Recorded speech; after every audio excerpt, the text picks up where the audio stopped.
Boat and stream का आखिरी lecture है। इसमें हम लोग कुछ अच्छे सवाल करेंगे, कुछ ज़्यादा ही अच्छे सवाल है। अगर एक आधे सवाल कम समझ में आए तो चिंता नहीं करना, पेपर में नहीं आएगा। जैसे मेरा एक फिलॉसफी था जब मैं पढ़ता था, मेरा है भाई, कॉपीराइटेड है, कि जो सवाल मेरे से नहीं बनता था मैं बोलता था पेपर में नहीं आएगा। क्यों? क्योंकि इससे कॉन्फिडेंस बढ़ा रहा है। और ऐसा नहीं है कि सारे सवाल बनते नहीं थे, कम सवाल ऐसे होते थे जो बनते नहीं थे। ऐसा नहीं कि जो 100 सवाल है तो 100 में से 95 बन ही नहीं रहा है, 100 सवाल आ रहे हैं उसमें से 95 मेरे से बन ही नहीं रहा है, अब मैं बोलूँ पेपर में नहीं आएगा। नहीं, 100 में से एक आधे सवाल है, 3 सवाल है मेरे से नहीं बन रहे, मैंने अच्छे से पढ़ लिया है, सब कुछ पढ़ लिया है, मेरे अच्छे स्कोर आ रहे हैं, अच्छे मॉक टेस्ट में आ रहे हैं, मैं बोलता था पेपर में नहीं आएगा। एक और जवाब होता था पेपर में आएगा तो मैं छोड़ दूंगा, अरे नौकरी इस तरह से हो जाएगी।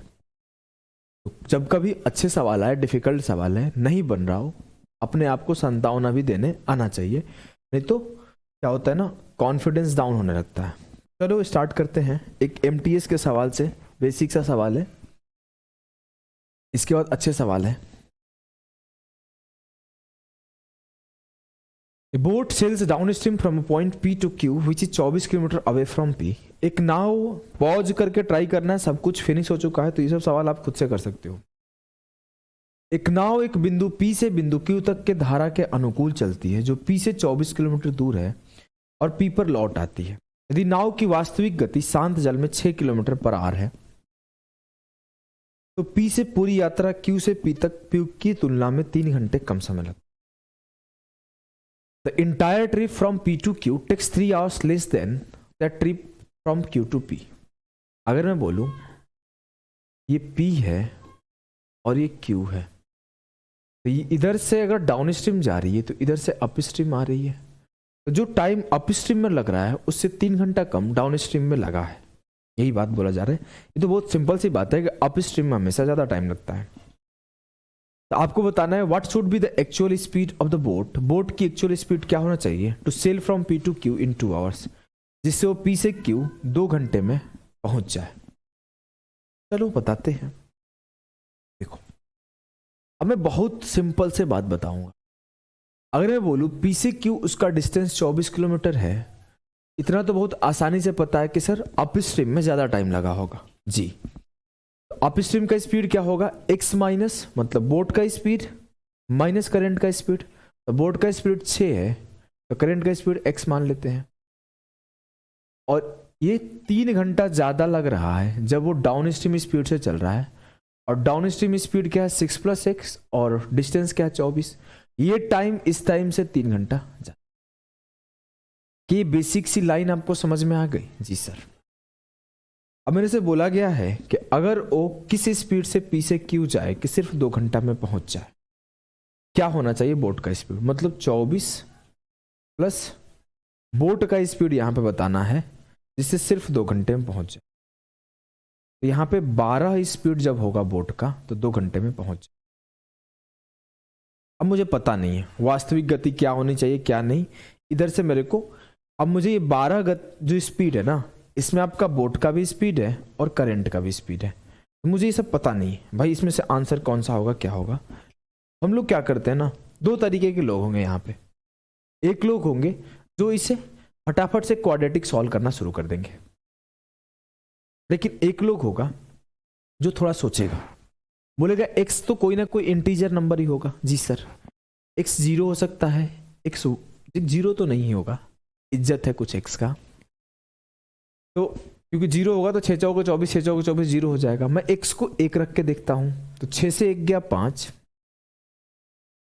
और 6 से में 1 जोड़ा 7, क्या 3 आ रहा है क्या? नहीं। x को 2 रख के देखता हूं, x को 2 रखा तो 24/6 से 2 गया 4 और 24 में 6 2 8 जोड़ा, ये 6 ये 3 3 आ गया। गेम खल्लास। एमटीएस का सवाल है, ज्यादा इज्जत नहीं देंगे। अब मैं अगर बोलूं आपसे तो ये आपका क्या आया,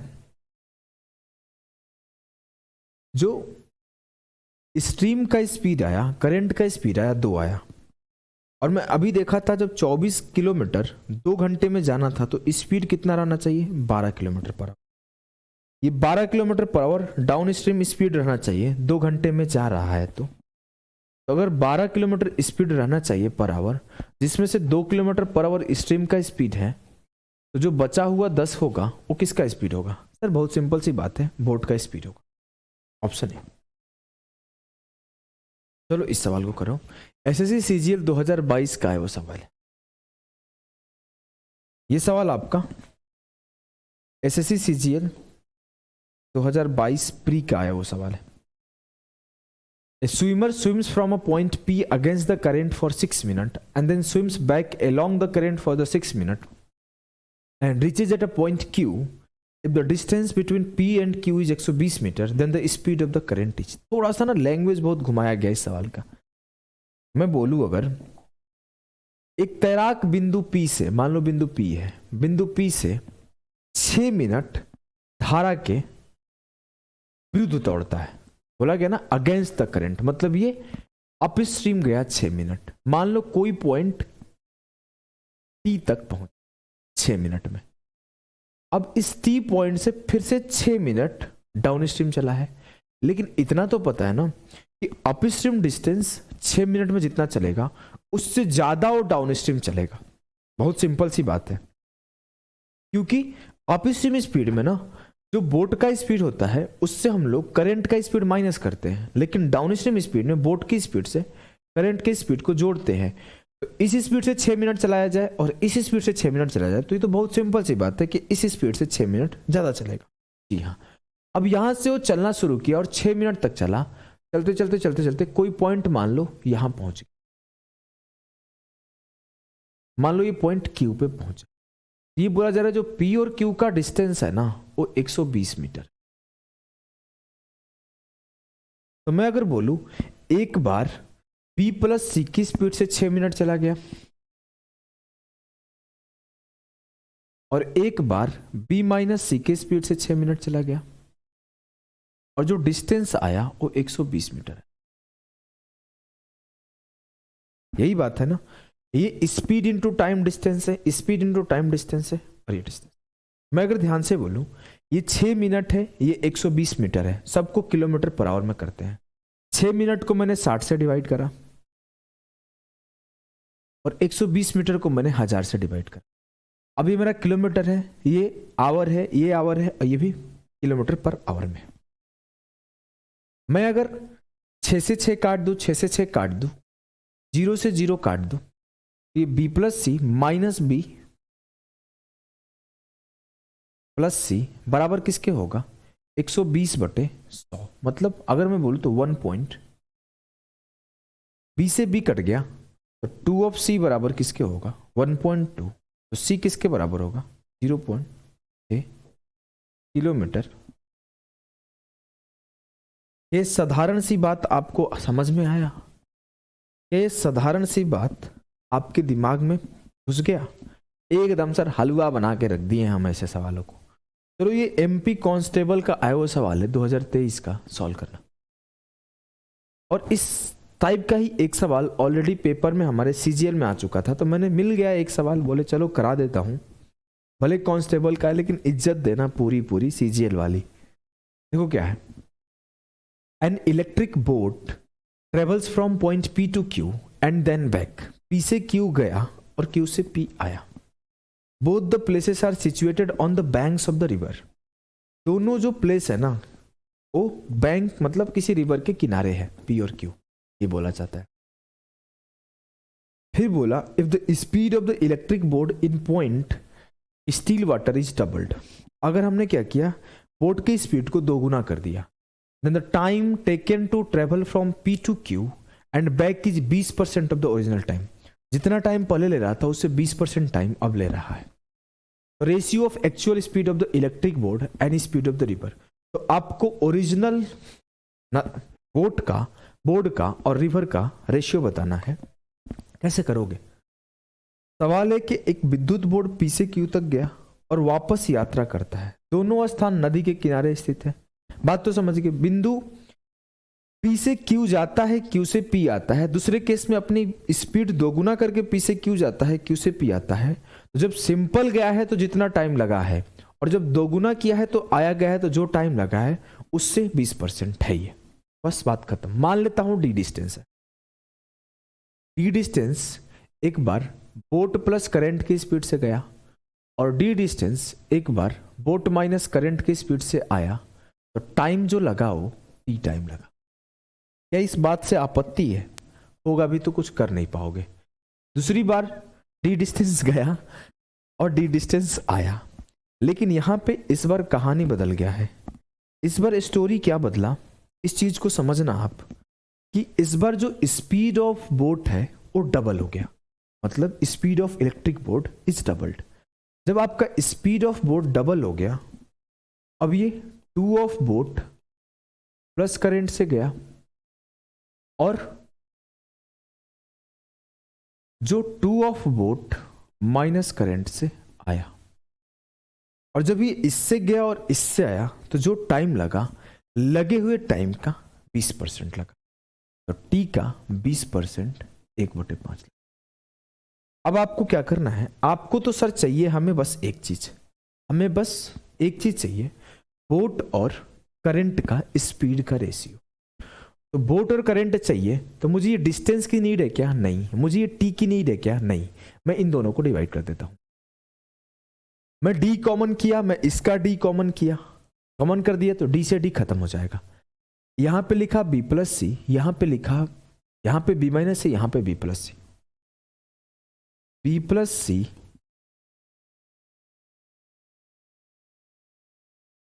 B minus C plus B plus C upon B square minus C square. और ये जो डी था ना, ये कट जाएगा। चलो मैं फिर से लिख देता हूं, डी अपॉन 2b प्लस सी, पहले माइनस है तो यहां 2b माइनस सी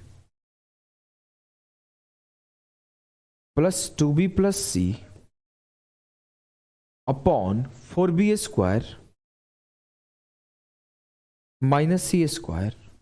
और ये हो जाएगा आपका, यहां से डी कॉमन है तो ये भी डी दिख रहा है ना, डी, हाँ दिख रहा है। और ये हो जाएगा टी अपॉन टी इंटू 1/5, 5 ऊपर कर देते हैं।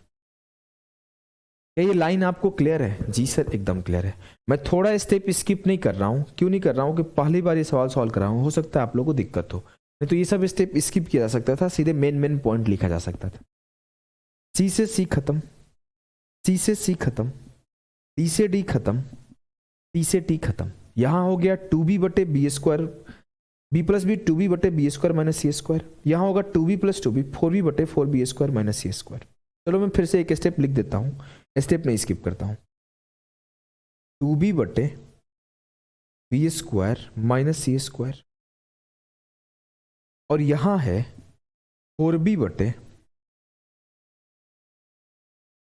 4b स्क्वायर सी स्क्वायर, ऊपर चला जाएगा 4b square minus C square. और ये बराबर किसका होगा? 5/2b से 4b काटेंगे 2 बार के। अब मैं इधर से इधर और इधर से इधर मल्टीप्लाई किया, इधर से इधर मल्टीप्लाई किया तो 5 दूना 10b square minus 10c square बराबर 4b square minus C square. अब मैं b को एक तरफ c को एक तरफ किया तो 10 से 4 गया 6b स्क्वायर और 10 से c गया 9c स्क्वायर। मैंने b को एक तरफ और c को एक तरफ किया तो b स्क्वायर बटे सी स्क्वायर, ये बराबर हो गया 9/6 के। अब अगर मैं काटना चाहूं तो काट भी सकता हूं या फिर नहीं भी काटूं, मेरे इच्छा के ऊपर है। मैं काट लिया तो ये 3/2 हो गया। तो मुझे जो बोट अपॉन करेंट मिला, क्या मिला? √3/√2, √3/√2। कोई ऑप्शन ऐसा दिख नहीं रहा था √3/√2, तो मुझे करना क्या पड़ा? ऊपर नीचे एक बार √2 का रेशनलाइजेशन कर दिया। b/c मुझे क्या मिला? √6/2, जो कि ऑप्शन बी है। क्या ये बात आपको समझ में आ गई है? एक बार और समझाऊं, एक बार और समझा देता हूं, जिसे समझ में आ गया होगा अगले सवाल को सॉल्व करें। इजी सवाल है, देखो d/b plus C plus d/b minus C बराबर टी। कहां से आया? डी डिस्टेंस गया एक बार डाउन स्ट्रीम स्पीड से, एक बार अप स्ट्रीम से आया। डी डिस्टेंस एक बार जब बोट को दोगुना कर दिया गया स्पीड तो आया गया, फिर मैंने दोनों को डिवाइड करा, ये लाइन आते गया, आंसर आते गया। चलो सेम सवाल एसएससी सीजीएल में पूछा गया, जब पेपर में आया था तो बहुत बच्चे छोड़ के आए थे, मैक्सिमम लोगों से नहीं बना था। सॉल्व करना। A boat covers a round trip journey between 2 point A and B in a river in t hours. If its speed in still water become 2 times, it would take 80t by 161 hour for the same journey. Find the ratio of its speed in still water to the speed of the river. Same सवाल है। एक बार d distance गया x boat plus current के speed से, और एक बार D distance आया boat minus current की स्पीड से टी टाइम में। दूसरी बार डी डिस्टेंस गया 2b प्लस सी के स्पीड से, और दूसरी बार डी डिस्टेंस आया 2b माइनस सी की स्पीड से, जो टाइम लगा 80t बाई 101। अब मैं दोनों को सॉल्व करता हूं। अब की बार मैं स्टेप स्किप कर दूंगा, आप लोग खुद से सॉल्व करना। डी से डी कट जाएगा, दोनों को डिवाइड कर दिया, डी से डी कट जाएगा, B minus C, B plus C, C से सी कट जाएगा, तो क्या मिलेगा मुझे? Simply 2b upon B square minus C square. अगर मैं यहां बात करूं, ये 2b माइनस सी, 2b प्लस सी, सी से सी कट जाएगा, तो यहां मिलेगा मुझे 4b, और ये 2b square minus C square, तो 4b स्क्वायर सी स्क्वायर ऊपर चला जाएगा, 4b square minus C square. ये बराबर किसके होगा? 161 बटे 2 बार में काटा, 80 से मल्टीप्लाई होगा तो 8 चौक के 32, 320 बी स्क्वायर। 80 से नहीं करते, क्या करते ना, इसको 2 से काट देते, कट गया। 40 से मल्टीप्लाई होगा, 40 चौक के 160 बी स्क्वायर माइनस 40 सी स्क्वायर बराबर 161 बी स्क्वायर माइनस 161 सी। बी को एक तरफ, सी को एक तरफ कर दिया, तो 161 बी स्क्वायर से 160 बी स्क्वायर गया, बी स्क्वायर 161 से 140 गया, 121 सी स्क्वायर, बी स्क्वायर बटे सी स्क्वायर बराबर हो गया 121 अपॉन 1, तो बी अपॉन सी होगा 11 अपॉन 11:2। यह साधारण सी बात आपके दिमाग में घुस पा रहा है? नहीं घुस पा रहा है? 2 बार दिमाग लगाना, 3 बार दिमाग लगाना और आराम आराम से सॉल्व करना। एक सवाल आपका शायद बैंक में आया हुआ है, इजी सवाल था तो मैंने उठा लिया, करा दूंगा। बहुत ज़्यादा डिफिकल्ट सवाल रहता है तो मैं खुद ही छोड़ देता हूँ, क्योंकि हमें एग्जाम के टू दी पॉइंट ही घूमना होता है।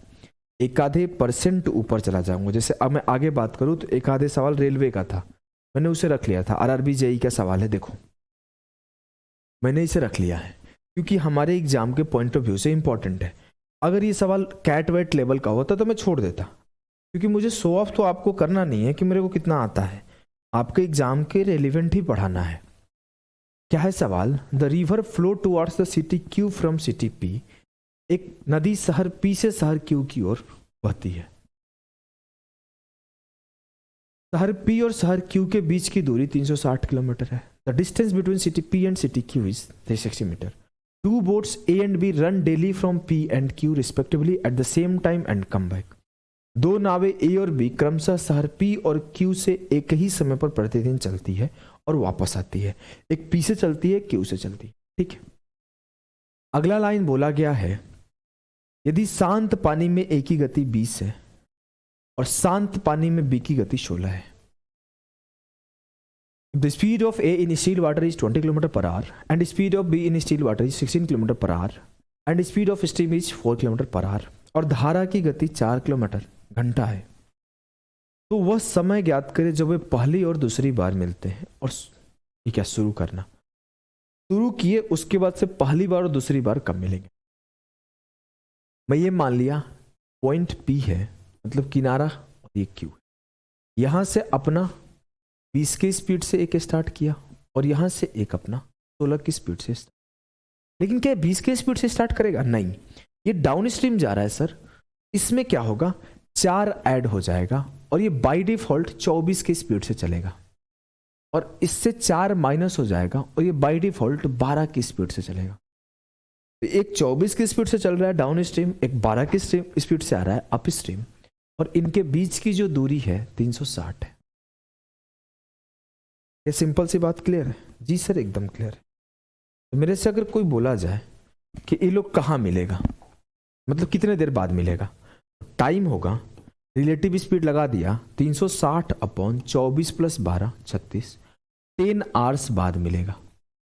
पहली बार ये लोग 10 आवर्स बाद मिलेगा, जो कि सारे ऑप्शन में पहली बार 10 आवर्स बाद मिला है। ठीक है, ठीक है। अब पहली बार ये लोग 10 आवर्स बाद 16 से 10 आवर्स चला और ये 24 से 10 आवर्स चला, तो मान लेते हैं 240 किलोमीटर बाद यहां से 240 किलोमीटर बाद और यहां से 120 किलोमीटर बाद मिला होगा। इस पॉइंट पे मिला प्योर। इस पॉइंट पे मिलने के बाद ये अपना 24 की गति से इधर चला जाएगा और ये अपना 12 के गति से इधर चला जाएगा। यही होगा ना कहानी जी। अब देखो क्या है, अब हम लोग अगला इसको मिलान खोजते हैं। अब क्या होगा, 24 के गति से ये जो है इधर जाने में कितना देर लगेगा, तो 24 5 120, 5 आवर्स लगा ये यहां पहुंच। हम लोग यहां क्यों निकाल रहे हैं, क्योंकि जब उधर से वो चलेगा तो उसका अप स्ट्रीम में स्टार्ट हो जाएगा, डाउन स्ट्रीम नहीं चलेगा। इसी वजह से ये पॉइंट हम लोग फोकस करेंगे। 5 घंटे में ये यहां पहुंचा और ये 12 की स्पीड से 5 घंटे में मान लो यहां पहुंचा 60 किलोमीटर। 12 5 60, 12 की स्पीड से। अब इनके बीच की दूरी यहां 180 है। अब कहानी क्या होगा, अब हमारे ए भैया यहां है, बी भैया यहां है, बी भैया इधर चल रहे हैं, अब ए भैया भी इधर चलेंगे। अब हमारे ए भैया किस स्पीड से चलना शुरू करेंगे, ए स्पीड से चलना शुरू करेंगे। 20 - 4 16 और बी 12 से चल रहे हैं। क्या इस बात से आपको आपत्ति है कि बी 12 से इधर जा रहे हैं, अब 16 यहां से इधर जाना, 16 से ए इधर जाना स्टार्ट करेंगे। अब मैं बोलूं 12 की स्पीड से 180 किलोमीटर कितने देर में चले जाएंगे बी, तो 180/12 15 आवर्स। 15 घंटे बाद जो हमारे बी है वो यहां पहुंच, 15 घंटे बाद। तो 16 की स्पीड से 15 घंटे बाद अपने ए कहां रहेंगे, तो मैं निकाला 16 × 15 सर 240 आया। तो 240 किलोमीटर मतलब यहां से 240 किलोमीटर चलते चलते चलते चलते कहीं यहां पे हो सकता है ए आए होंगे। अब इधर की दूरी कितनी होगी 120। कहीं यहां पर ए है, कहीं यहां पे बी है, इन दोनों के बीच की दूरी अब 120 है। अब 120 है, अब क्या होगा, बी इधर से ऐसे चलना स्टार्ट होगा और ए उधर से ऐसे आना स्टार्ट होगा। फिर से स्पीड बदल जाएगा, फिर से स्पीड बदल जाएगा। अब 120 किलोमीटर जाना है, जो बी चलेगा, बी का ओरिजिनल स्पीड 16 है, लेकिन अब 4 जुड़ जाएगा, 16 में 4 जुड़ जाएगा। तो अब 20 की स्पीड से बी चलेगा और ए जो चल रहा है 16 की स्पीड से चल रहा है, तो 20 16 36 की स्पीड से ये लोग 120 किलोमीटर की दूरी तय करेंगे। मैंने काटा 12 × 36 मतलब 10/3 आवर और लगेगा। मैं देखूं कितना टाइम लगा, 15 5 20 और 3 सही 1/3, 23 सही 1/3 आवर बाद वो लोग किसी पॉइंट यहां पे मिलेंगे। जैसे इधर से वो 16 की स्पीड से 20 की स्पीड से चल रहा है, तो किसी पॉइंट पे मिलेंगे। 23 सही 1/3 आवर बाद मिलेंगे दोबारा। ये सिंपल सी बात आपको क्लियर है। 23 सही 1/3 का मतलब है कि 23 आवर्स 20 मिनट। 1/3 को अगर आप मिनट में बदलोगे तो 1/3 × 60। ठीक है, ठीक। चलो आगे एवरेज स्पीड से एक आधे सवाल बोट स्ट्रीम में कैसे बनते हैं उसे देख लेते हैं। एवरेज स्पीड होता क्या है, पढ़ा चुका हूं एवरेज स्पीड टीएसडी में। तो आपका ये होता है total distance upon total time. सभी को याद होगा ये लाइन, मुझे नहीं लगता किसी को इस चीज से आपत्ति होगी, इस सिंपल सी चीज। अगर मैं बोलूं कि इक्वल डिस्टेंस के लिए क्या सिखाया हूं सर, अगर दो इक्वल डिस्टेंस x और y, x kilometre per hour की स्पीड से और y किलोमीटर पर आवर की स्पीड से ट्रेवल किया गया है, तो आपने बताया था 2xy अपॉन x + y जो होता है ना एवरेज स्पीड होता है। अगर दो इक्वल डिस्टेंस ट्रेवल किया गया है तो जो एवरेज स्पीड होगा डायरेक्ट हम लोग निकाल देंगे, ना हमें डिस्टेंस चाहिए ना हमें टाइम चाहिए। ठीक है, आ जाओ। इस सवाल को सॉल्व करो। क्या है सवाल? The speed of a seller in still water is x kilometre. शांत जल में एक नाविक की गति x किलोमीटर पर आवर और धारा की गति y किलोमीटर पर आवर है। And the speed of stream is y kilometre per hour. If a person moves a certain distance opposite the stream and returns the same distance in the direction of the stream, find the average speed during the journey.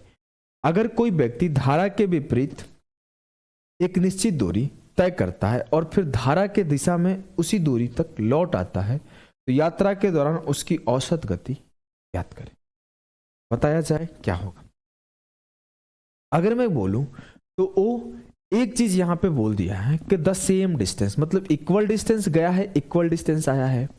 एक बार उसकी speed जब वो up stream गया होगा तो x minus Y रहा होगा, और जब डाउन स्ट्रीम गया होगा तो x प्लस वाई रहा होगा। जी सर, मुझे स्पीड पता है दोनों तरफ का, मुझे ये भी पता है कि जो ट्रेवल डिस्टेंस है वो बराबर है दोनों केस में। लगा दो 2 into x plus y into x minus y upon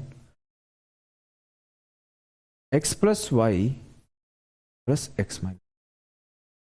मैंने बोला 2 into x square minus y square upon 2x, x square plus minus y square upon x.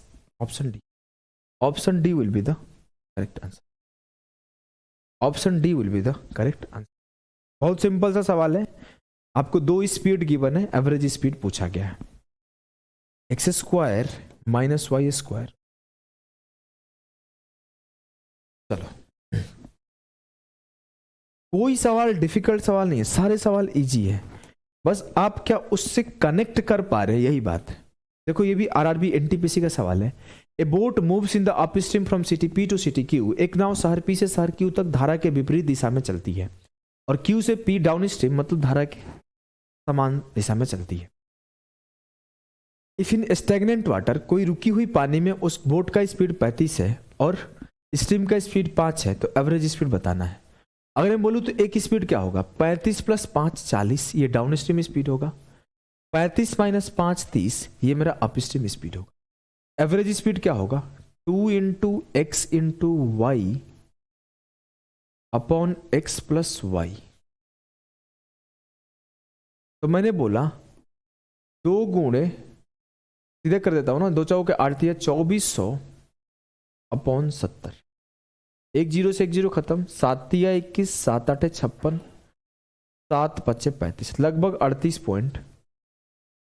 7 या 21, 3 बच गया, 7 चौक 28, 7 या 21, 7 चौक 28, 7 या 21, 34.3 के लगभग आंसर होगा। 34.28, 34.28 will be the correct answer of this सवाल। सही है, कोई दिक्कत नहीं। चलो एक सवाल और आरआरबी जेई का एवरेज स्पीड के करने का कोशिश करो। A boat cover a down distance of 12 kilometer. The distance of first 4 kilometer in the downstream is covered in 15 minutes, and the next 8 kilometer is traveled in upstream. The speed of the boat in the downstream is twice the speed of the boat in the upstream. Find the average speed of the. एक नाव 12 kilometre की दूरी तय करता है, धारा के अनुकूल पहले 4 किलोमीटर की दूरी 15 मिनट में तय करता है और 8 किलोमीटर की दूरी विपरीत दिशा में तय करता है। धारा के अनुकूल नाव की गति का धारा प्रतिकूल नाव की गति के 2 गुना ही। आसान चीज है। पहले अगर मैं बोलूं 4 किलोमीटर डिस्टेंस 15 मिनट में तय किया गया है, 4 किलोमीटर डाउन स्ट्रीम 15 मिनट में तय किया गया है, तो मैं बोलूं एक्स प्लस वाई का वैल्यू क्या होगा। एक्स प्लस वाई नहीं समझोगे तो बोट प्लस करंट जो डाउन स्ट्रीम स्पीड है इसका वैल्यू क्या होगा। ये डाउन स्ट्रीम है, इसका वैल्यू क्या होगा। बोलोगे 4 जो है डिस्टेंस है सर और 15 जो है टाइम है, लेकिन 15 मिनट में तो 15 को 60 से डिवाइड करूंगा, ऊपर चला जाएगा 60, तो 15 चौके 60, 16 किलोमीटर पर आवर जो मेरा आया डाउन स्ट्रीम स्पीड आया। तो क्या मैं अप स्ट्रीम स्पीड बता सकता हूं। हाँ बता सकते हो। कितना होगा 8। कैसे बताया सर। बहुत सिंपल सी बात है। यहां पे बोला गया है the speed of the boat in the down stream is twice the speed of the boat in the up stream. जो डाउन स्ट्रीम स्पीड है वो 2 गुना है अप स्ट्रीम के। अब मेरे से बोला गया है कि नेक्स्ट 8 किलोमीटर डिस्टेंस को इस 8 की स्पीड से ट्रेवल किया है, तो 1 घंटे लगा होगा। 1 घंटे ही लगेगा ना? जी सर। मैं बोलूँ अगर 8 किलोमीटर डिस्टेंस को 8 मिनट में ट्रेवल 8 की स्पीड से ट्रेवल किया गया तो 1 आवर लगा। अब जो एवरेज स्पीड होता है वो होता है total distance upon total time. Total distance कितना है? 12। टोटल टाइम कितना है? 15 मिनट एक जगह, 1 घंटा एक जगह।